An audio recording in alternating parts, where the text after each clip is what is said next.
पूरे देश में रसोई गैस यानी एलपीजी का संकट गहराता जा रहा है, जिसको लेकर सरकार के रवैये और उसकी विदेश नीति पर गंभीर सवाल खड़े हो रहे हैं।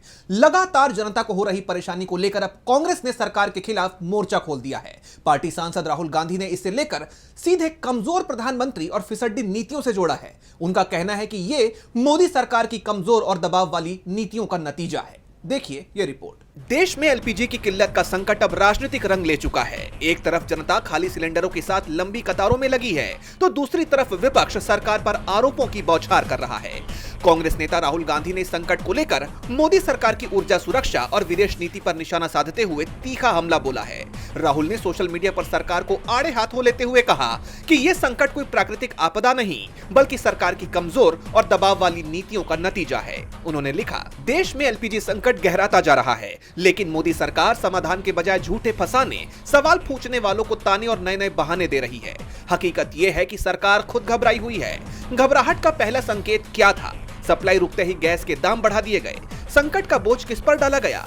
आप पर, देश की जनता पर। यह संकट अचानक नहीं आया, ये कमजोर और दबाव में चलने वाली विदेश नीति का परिणाम है। जब अमेरिका ने हमारी ऊर्जा नीति पर दबाव डाला तो कॉम्प्रोमाइज्ड पीएम झुक गए और इसका समझौता कर लिया। सरकार की एक और बड़ी विफलता, भारत को आयात पर पूरी तरह निर्भर बना दिया गया।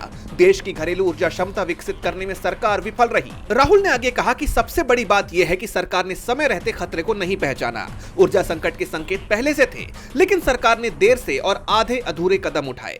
राहुल ने आगे बताया, आज हालात ये है कि व्यवसाय बंद हो रहे हैं, घरों में चूल्हे बुझ रहे हैं। पीड़ा कौन झेल रहा है? आप, देश की जनता। सच्चाई साफ है, मोदी सरकार ने भारत की ऊर्जा सुरक्षा से समझौता किया है, और अगर अभी भी तैयारी नहीं हुई तो आने वाला समय और बड़ा संकट लेकर आएगा, और उसकी सबसे बड़ी कीमत फिर वही चुकाएंगे, गैस की कतारों में खड़े आप, भारत की जनता। अब चौतरफा घिरी मोदी सरकार और पेट्रोलियम मंत्रालय डैमेज कंट्रोल में जुट गए हैं। सरकार का कहना है कि स्ट्रेट ऑफ हॉर्मुज में तनाव के कारण पश्चिम एशिया से सप्लाई बाधित हुई है।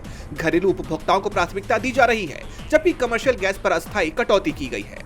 सरकार अब जनता को वैकल्पिक साधनों जैसे इंडक्शन और पीएनजी की तरफ धकेल रही है। उधर जमीनी स्तर पर हालात भयावह हैं। हर जगह गैस की कमी है।